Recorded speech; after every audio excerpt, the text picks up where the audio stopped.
கோபம் ஒரு நிமிட ஆவேசம், ஆனால் அதன் விளைவுகள் வாழ்நாள் பாடம்.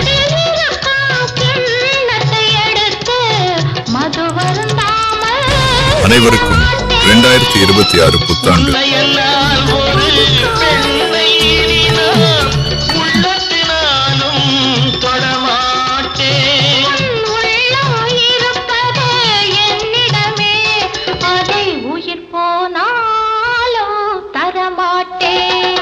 மயக்கம் என்ன, இந்த மௌனம் என்ன, மாளிகை தான் கண்ணே. தயக்கம் என்ன, இந்த சலனம் என்ன,